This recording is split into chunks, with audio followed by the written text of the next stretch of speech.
뭉이모 TV 구독, 좋아요 눌러주세요. 3장 발신자 없는 편지들. 브라질 보아뱀 탈출 사건으로 해리는 여태껏 받은 것 중 가장 긴 벌을 받았다. 벽장에서 다시 나와도 된다는 허락을 받았을 때는 이미 여름방학이 시작된 뒤였다. 더들리는 진작에 새 영화 촬영용 카메라를 망가뜨렸고 원격 조종 비행기를 부숴놓고 경주용 자전거에 오르자마자 목발을 짚고 프리빗가에 차도를 건너던 피그 부인을 쳐서 넘어뜨렸다. 해리는 학기가 끝나 기뻤지만 매일 집으로 찾아오는 더들리 패거리에게서 벗어나지는 못했다. 피어스, 데니스, 멜컴, 고드는 모두 덩치가 크고 멍청했지만 그들 중에서 가장 덩치가 크고 가장 멍청한 건 더들리였으므로 더들리가 대장을 맡았다. 녀석들은 더들리가 가장 좋아하는 놀이, 즉 해리 사냥에 기꺼이 함께했다. 해리가 되도록 오랜 시간 집 밖을 이리저리 헤매고 다니며 방학이 끝나기만을 기다린 건 바로 그 때문이었다. 방학이 끝나면 한 가닥 희망의 빛이라도 볼 수 있었다. 9월이 되면 중등학교에 갈 것이고 난생 처음 더들리와 떨어져 살게 될 테니까. 더들리는 버너니모브가 다녔던 학교인 스멜팅스 중등학교에 들어갈 예정이었다. 피어스 폴키스도 그 학교에 가기로 했다. 반면 해리는 지역 종합학교인 스톤월 중등학교에 가기로 되어 있었다. 더들리는 이 사실을 매우 우스워했다. 스톤월에 가면 입학 첫날 머리를 변기통에 쳐박는다더라. 더들리가 해리에게 말했다. 위에 올라가서 연습 한번 해볼까?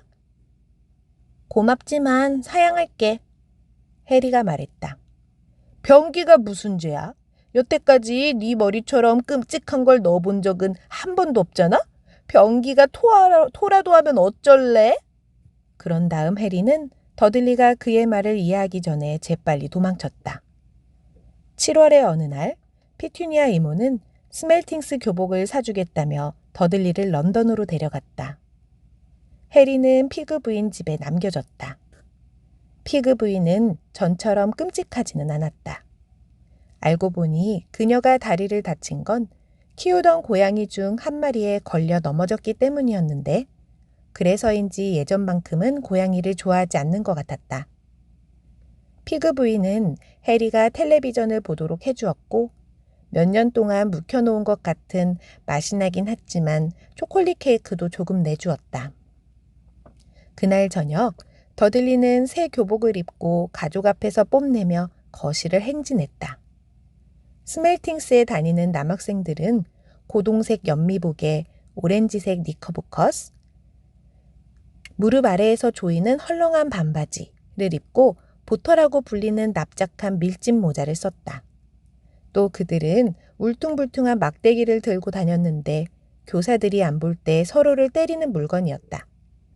이는 앞으로의 인생에 대비한 훌륭한 훈련으로 간주되었다.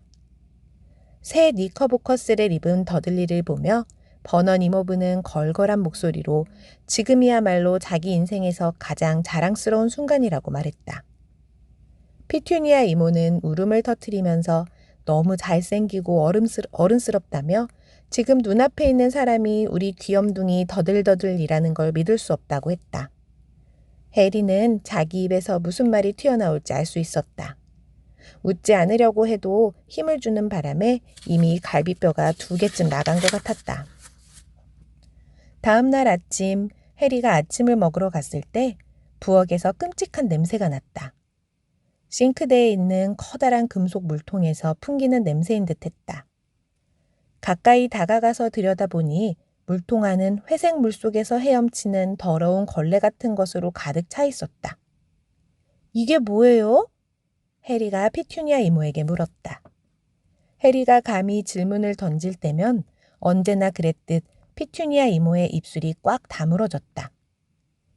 네가 입을 새 교복이다. 이모가 말했다. 해리는 물통 안을 다시 들여다보았다. 아, 해리가 말했다. 교복을 이렇게 적셔야 하는 줄은 몰랐네요. 멍청한 소리 하지 마. 피투니아 이모가 쏘아붙였다. 넣어주려고 더들리가 입던 옛날 옷 몇 벌을 회색으로 염색하는 중이니까. 다 되면 다른 애들 교복하고 똑같아 보일 거다. 해리는 과연 그렇게 될지 심히 의심스러웠지만 말대꾸를 하지 않는 게 최선이라고 생각했다. 그는 식탁 앞에 앉아 스토널 중등학교에 간 첫날 자기가 어떤 모습을 하고 있을지 떠올리지 않으려고 애썼다. 아마 늙은 코끼리 가죽을 잘라다 입은 것처럼 보이겠지. 더들리와 버넌 이모부가 들어왔다. 해리의 새 교복에서 풍기는 냄새 때문에 둘 다 콧등에 잔주름이 잡혀 있었다. 버넌 이모부는 평소처럼 신문을 펼쳤고 더들리는 어디를 가든 들고 다니는 스멜팅스 막대기로 식탁을 쾅쾅 내리쳤다. 우편함이 철컥 열리며 현관 매트에 편지들이 떨어지는 소리가 들렸다. 우편물 가져와라 더들리. 버넌 이모부가 신문을 펼쳐 든 채 말했다. 해리한테 가져오라고 해. 우편물 가져와라 해리. 더들리한테 가져오라고 하세요. 스멜팅스 막대기로 쟤 좀 찔러라 더들리. 해리는 스멜팅스 막대기를 피하고 우편물을 가지러 갔다. 현관 매트에는 세 종류의 우편물이 놓여 있었다. 화이트 섬에서 여름 휴가를 보내고 있는 버넌 이모부의 누나 마지에게서 온 엽서와 청구서처럼 보이는 갈색 봉투, 그리고 해리에게 온 편지 한 통. 해리는 편지를 집어들고 뚫어지게 바라보았다. 심장이 거대한 고무줄에 걸린 듯 마구 요동쳤다. 해리는 지금껏 평생 누구에게서도 단 한 번도 편지를 받아본 적이 없었다. 누가 보냈단 말인가? 해리에게는 친구도 다른 친척도 없었다. 도서관에 다니지도 않았으므로 책을 반납하라는 무례한 통지서 한 번 받아본 적이 없었다. 그런데 여기에 편지가 와 있었다. 주소가 너무도 명확하게 적혀 있어 실수라고 할 수도 없었다. 서리주, 리틀 윈징, 프리비카 4번지, 계단 및 벽장, H. 포터군 앞. 두껍고 무거운 봉투는 누런 양피지로 만들어졌으며 주소는 에메랄드빛 초록색 잉크로 적혀 있었다. 우표는 없었다.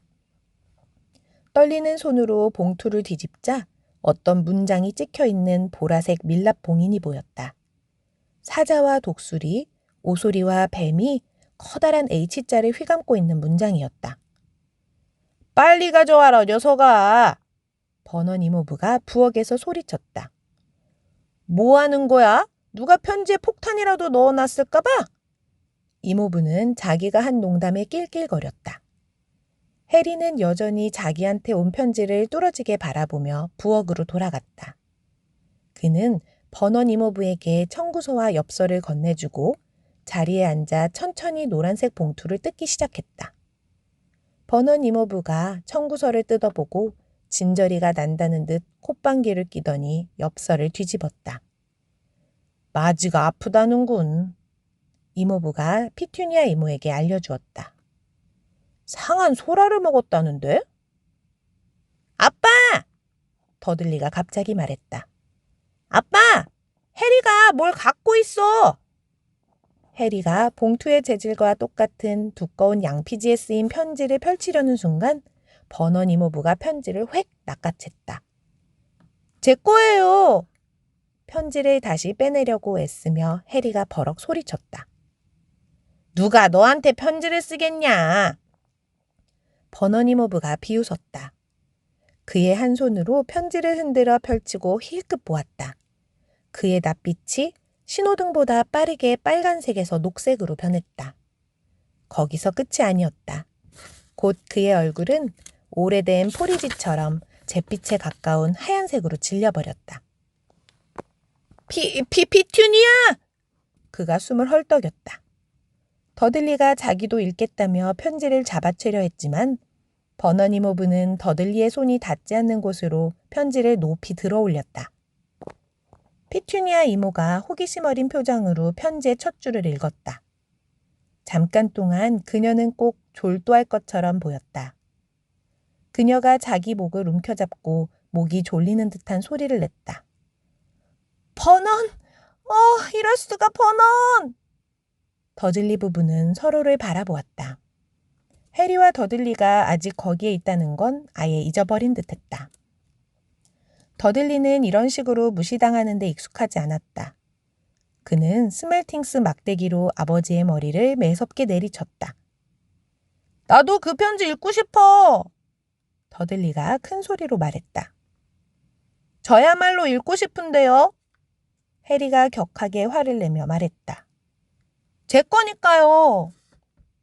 너희 둘 다 나가! 버넌 이모부가 편지를 다시 봉투에 쑤셔 넣으며 꺽꺽거리며 말했다.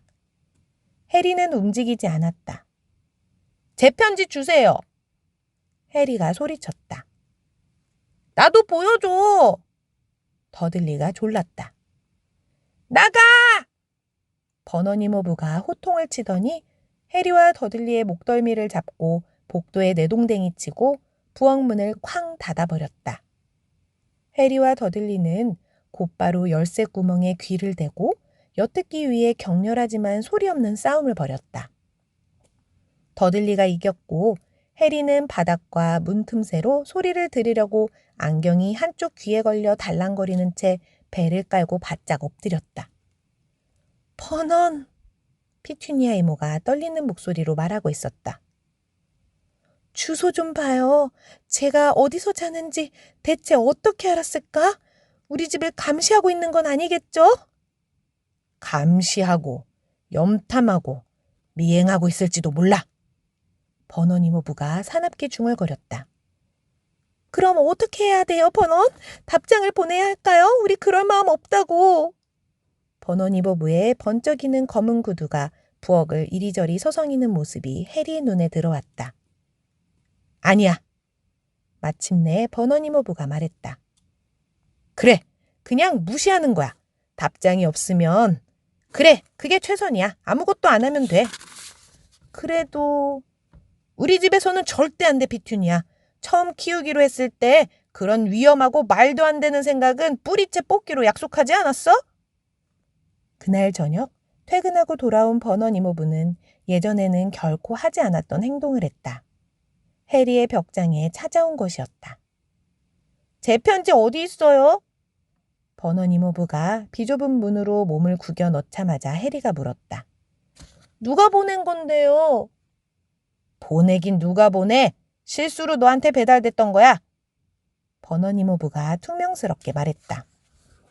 편지는 태워버렸다. 실수가 아니었어요. 해리가 화를 내며 말했다. 제 벽장으로 온 거라고요. 조용히 해!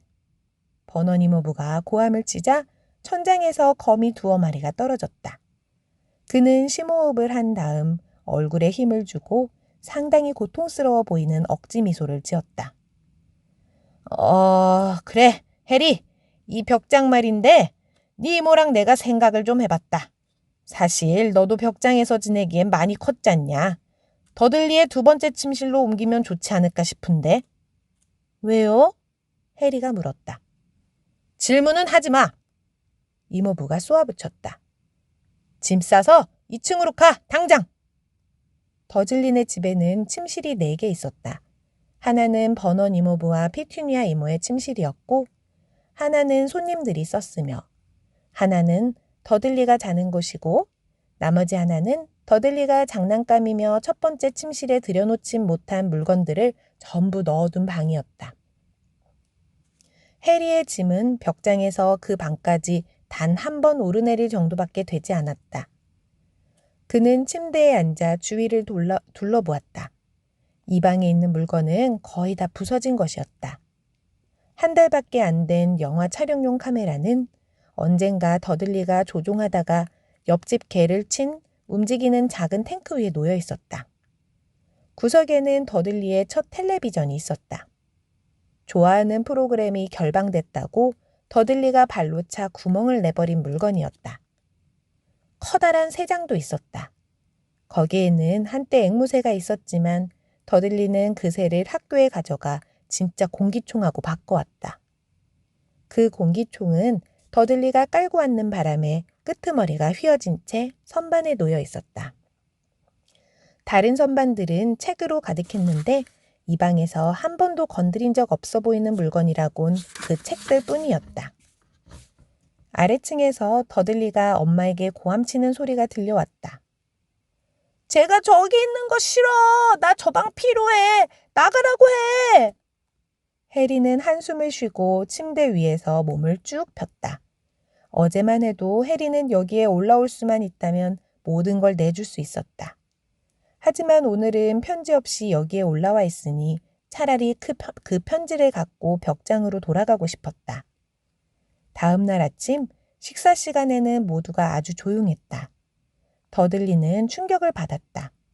소리도 질러보고 스멜팅스 막대기로 아빠를 후려쳐 보기도 하고 꾀병을 부리고 엄마를 걷어차고 키우던 거북이를 온실 지붕 위로 던지기까지 했으나 더들리는 자기 방을 돌려받지 못했다. 해리는 어제 이맘때를 떠올리며 현관에서 편지를 열어볼 걸 그랬다고 뼈저리게 후회했다. 버넌 이모부와 피투니아 이모는 어두운 표정으로 계속 서로를 바라보았다. 편지가 오자 버넌 이모부는 해리에게 잘해주려는 듯 더들리더러 편지를 가져오라고 했다. 더들리가 걸어가는 내내 스멜팅스 막대기로 사방을 쾅쾅 두들기는 소리가 들렸다. 이어 더들리가 소리쳤다. 또 왔어! 프리비과 4번지 가장 작은 침실 H 포터군 앞. 버넌 이모부가 숨막힌 듯한 비명을 지르며 벌떡 일어나 복도를 달려나가자 해리는 그 뒤를 바짝 쫓았다. 버넌 이모부는 편지를 빼앗기 위해 더들리를 바닥에 쓰러뜨리고 몸싸움을 해야 했다. 해리가 버넌 이모부의 등 뒤에서 팔로 목을 감고 있었기 때문에 상당히 힘겨운 싸움이었다. 모두가 스멜팅스 막대기로 여러 차례 두들겨 맞은 혼란스러운 싸움이 잠깐 이어진 뒤 버넌 이모부가 해리의 편지를 손에 꽉 쥔 채 몸을 펴고 숨을 골랐다. 벽장으로, 아니, 네 방으로 가라. 이모부가 씩씩대며 해리에게 말했다. 더들리도 가! 그냥 가라고! 해리는 새로 생긴 방 안을 끊임없이 왔다 갔다 했다. 해리가 벽장에서 이사 나왔다는 사실을 아는 사람들이 있었다. 그들은 해리가 첫 번째 편지를 받지 못했다는 사실도 아는 것 같았다. 그건 당연히 편지를 다시 보낼 거라는 뜻이겠지? 이번에는 해리도 그들이 실패하도록 놔두지 않을 작정이었다. 계획이 있었다. 고쳐놓은 자명종이 다음날 아침 6시 정각을 울렸다. 해리는 재빨리 자명종을 끄고 조용히 옷을 입었다. 더즐리 부부를 깨워서는 안 됐다. 해리는 불도 켜지 않고 아래층으로 살금살금 내려갔다. 프리빗과 모퉁이에서 집배원을 기다렸다가 4번지에 온 우편물을 먼저 받을 생각이었다. 문을 향해 어두운 복도를 살금살금 걸어가는 내내 가슴이 쿵쾅거렸다. 아! 해리는 그 자리에서 펄쩍 뛰었다. 방금 현관 매트 위에서 크고 물컹물컹한 뭔가를 밟은 것이다. 살아있는 무언가를. 위층에서 달칵 불이 켜졌고 해리는 끔찍하게도 자기가 밟은 크고 물컹물컹한 것이 이모부의 얼굴이라는 사실을 깨달았다. 지금 해리가 하려는 그 행동을 못하도록 막기 위해 버넌 이모부가 현관문 앞에 침낭을 깔고 누워 있었던 게 틀림없었다. 버넌 이모부는 30분 정도 해리에게 고함을 치더니 가서 차나 한 잔 타오라고 말했다. 해리는 비참한 심정으로 발을 질질 끌며 부엌으로 갔다. 돌아왔을 땐 우편물이 정확히 버넌 이모부의 무릎에 놓여 있었다. 초록색 잉크로 주소를 쓴 3통의 편지가 보였다. 그 편지... 해리가 입을 열었지만 버넌 이모부는 그가 보는 앞에서 편지를 갈갈이 찢어버렸다. 버넌 이모부는 그날 출근하지 않았다. 그는 집에 있으면서 우편함에 못을 박았다. 입에 못을 한가득 문 채 그가 피투니아 이모에게 설명했다. 배달을 못하면 포기하겠지. 그게 통할지 모르겠어요, 버넌. 아, 이 사람들은 머리가 이상하게 돌아가잖아, 피투니아. 당신이랑 나랑은 다르다고.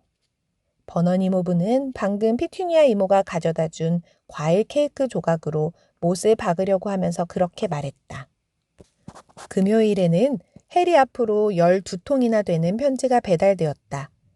우편함에 더 이상 넣을 수 없게 되자 편지들은 문 아래로 쑤셔 넣어지고 문틈에 끼워져 들어오고 심지어 몇 통은 1층 화장실에 있는 작은 창문을 비집고 들어왔다. 버넌 이모부는 또다시 출근하지 않고 집에 머물렀다. 그는 편지를 죄다 태워버린 다음 망치와 못을 꺼내 현관과 뒷문에 나 있는 틈새를 모조리 널빤지로 막아버렸고 덕분에 아무도 나갈 수 없게 되었다. 그는 작업을 하면서 튤립 사이를 살금살금 걸으며 라는 노래를 흥얼거렸고 작은 소리만 들려도 화들짝 놀랐다. 토요일에는 상황이 통제를 벗어나기 시작했다.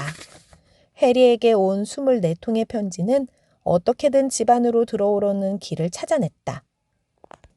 배달부가 매우 혼란스러워하며 거실 창문 너머로 피투니아 이모에게 건네준 24개의 달걀 하나하나에 편지가 한 통씩 돌돌 말려 숨겨져 있었던 것이다. 버넌 이모부가 항의할 곳을 찾아 우체국이며 달걀 가게에 분노의 전화를 거는 동안 피투니아 이모는 편지를 믹서기에 넣고 갈아버렸다. 도대체 누가 이렇게까지 너랑 이야기하고 싶어 하는 거야? 더들리가 놀라워하면서 해리에게 물었다. 일요일 아침 버넌 이모부는 지치고 조금 아프긴 하지만 행복해 보이는 얼굴로 아침 식탁에 앉았다. 일요일에는 편지가 안 오지? 그가 신문에 마멀레이드를 펴 바르며 즐거운 듯 그 사실을 깨우쳐 주었다. 오늘은 망할 놈의 편지가 안... 버넌 이모부가 입을 연 그때 뭔가가 부엌 굴뚝으로 휙 내려와 그의 뒤통수를 날카롭게 후려쳤다. 다음 순간 3, 40통쯤 되는 편지가 마치 총알처럼 벽난로에서 쏟아져 나왔다. 더즐리 가족은 몸을 획 숙였지만 해리는 한 통이라도 낚아채려고 폴짝폴짝 뛰었다. 나가! 나가라고! 버넌 이모부가 해리의 허리를 끌어안다가 복도에 내동댕이 쳤다. 피투니아 이모와 더들리가 팔로 얼굴을 감싸고 도망치자 버넌 이모부는 문을 쾅 닫아버렸다. 편지가 끊임없이 방 안으로 쏟아져 들어와 벽과 바닥에 부딪혀 튕기는 소리가 들렸다. 더 이상은 못 참는다! 버넌 이모부는 애써 침착하게 말하면서도 콧수염을 뭉텅이로 뽑아대고 있었다. 모두 5분 내로 떠날 준비하고 여기로 돌아와! 멀리 갈 거야! 옷까지만 조금 챙기도록! 말대꾸하지 마! 콧수염이 뭉텅이로 뽑힌 버넌 이모부는 너무나 위험해 보여서 누구도 감히 말대꾸를 하지 못했다. 10분 뒤 그들은 문을 막았던 널빤지를 뜯어내고 자동차에 올라 빠르게 고속도로로 달려가고 있었다. 더들리는 뒷자리에 앉아 훌쩍거렸다. 스포츠 가방에 텔레비전과 비디오, 컴퓨터를 챙겨 넣느라 시간을 지체했다며 아빠가 꿀밤을 때렸던 것이다. 그들은 차를 타고 나아갔다. 달리고 또 달렸다. 피투니아 이모조차 어디로 가고 있는지 물을 생각을 하지 못했다. 버넌 이모부는 때때로 급하게 핸들을 꺾어 얼마간 반대 방향으로 달리곤 했다. 놈들을 따돌려야 해. 따돌리는 거야. 그럴 때마다 그는 그렇게 중얼거렸다. 그들은 잠시 멈춰서 먹거나 마시지도 않고 하루 종일 달렸다. 해질녘이 되자 더들리는 울부짖었다. 그는 태어나서 단 한 번도 이렇게 힘든 하루를 보낸 적이 없었다. 배가 고플 뿐만 아니라 보고 싶었던 텔레비전 프로그램도 5개나 놓쳤다. 컴퓨터 게임 속에서 외계인을 터뜨려 죽이지 않고 이토록 오랜 시간을 보낸 것도 처음이었다.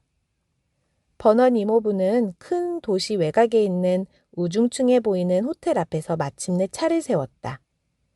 더들리와 해리는 시트에서 축축하고 퀴퀴한 냄새가 나는 침대 2개가 있는 방에 함께 쓰게 됐다.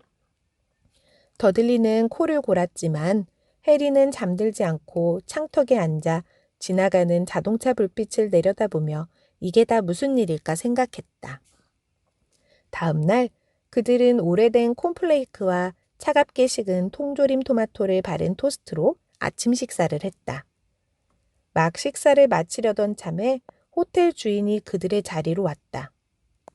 실례지만 H포터 군이 누구죠? 프론트에 이게 100통 정도 있던데요.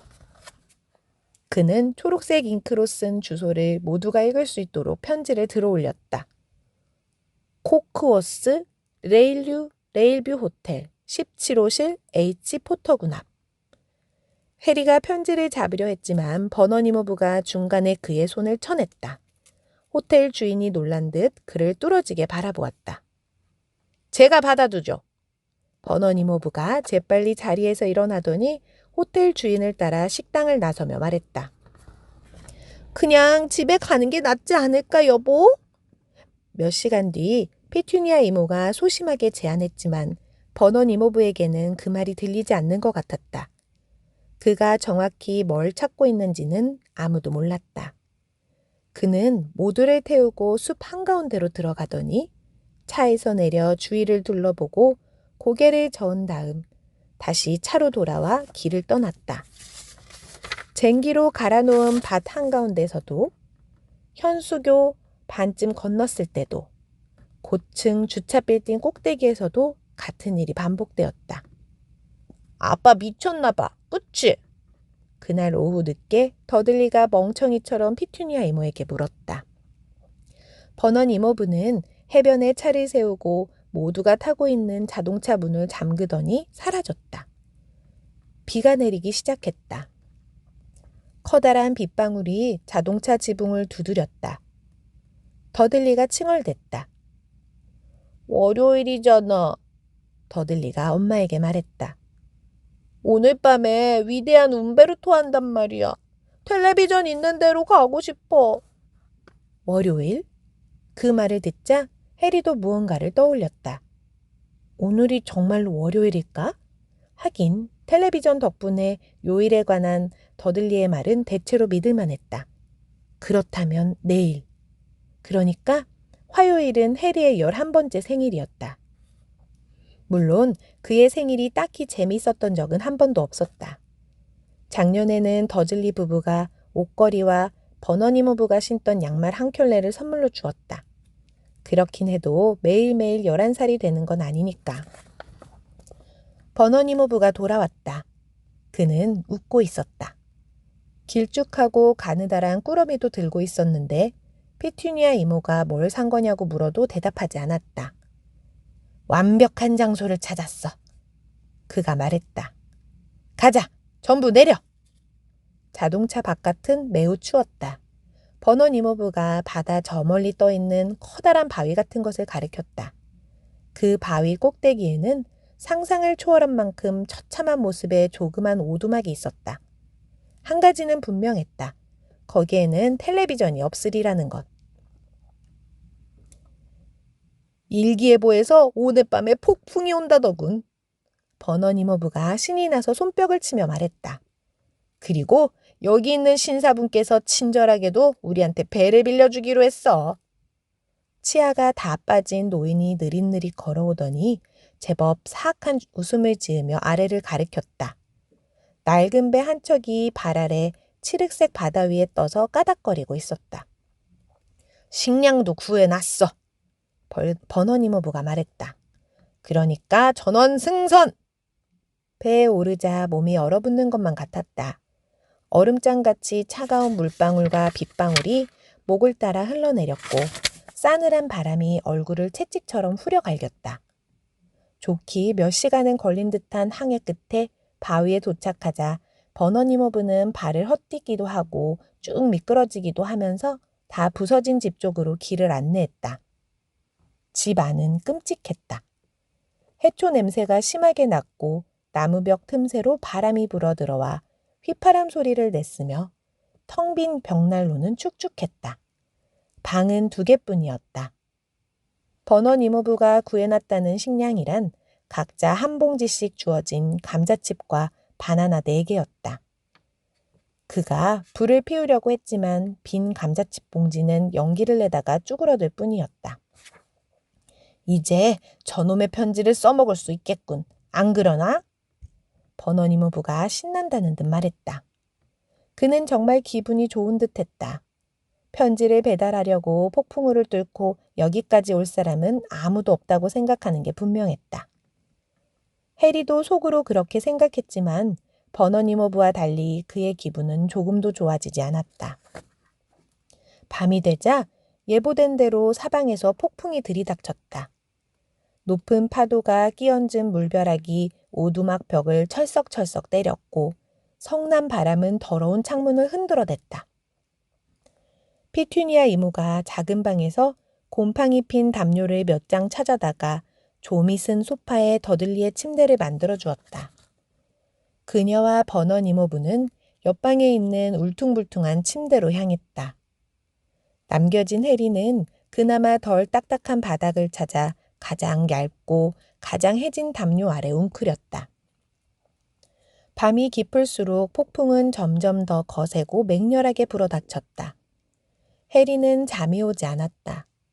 떨리는 몸을 이리저리 굴리며 조금이라도 편한 자세를 취해보려고 애썼다. 배가 고파 꼬르륵 소리가 났다. 더들리의 코 고는 소리는 자정쯤 시작된 낮게 우르릉거리는 천둥 소리에 잠겼다. 더들리의 뚱뚱한 손목에 감겨 소파 가장자리 아래에서 달랑거리는 야광시계가 10분만 있으면 해리가 11살이 될 거라고 말해주었다. 해리는 가만히 누워 더즐리 부부가 기억이나 하고 있을지, 편지를 쓴 사람이 지금 어디에 있을지 궁금해하면서 생일이 째깍째깍 다가오는 것을 지켜보았다. 앞으로 5분, 밖에서 뭔가 삐걱거리는 소리가 들렸다. 지붕만 무너지지 않았으면 했지만 지붕이라도 덮으면 좀 따뜻해지기는 할 것이다. 앞으로 4분, 프리비가의 집으로 돌아가면 편지가 온 집안을 채우고 있어 그중 한 통을 어떻게든 슬쩍 할 수 있을지도 모른다. 앞으로 3분. 방금 저 소리는 바다에서 들려온 걸까? 파도가 저토록 세게 바위를 후려치는 걸까? 그리고 버스럭거리는 저 이상한 소리는 뭐지? 바위가 바다 쪽으로 무너져 내리는 걸까? 앞으로 1분만 있으면 해리는 11살이 될 것이다. 30초, 20초, 10, 9. 더들리를 깨워서 약이나 올려줄까? 3, 2, 1. 쾅! 오두막 전체가 흔들렸다. 해리는 몸을 똑바로 일으켜 앉아 문을 뚫어지게 바라보았다. 밖에서 누군가가 안으로 들어오려고 문을 두드리고 있었다. 뭉이모의 이야기는 여기까지. 곧 사장 숲지기로 돌아올게요. 여러분, 안녕.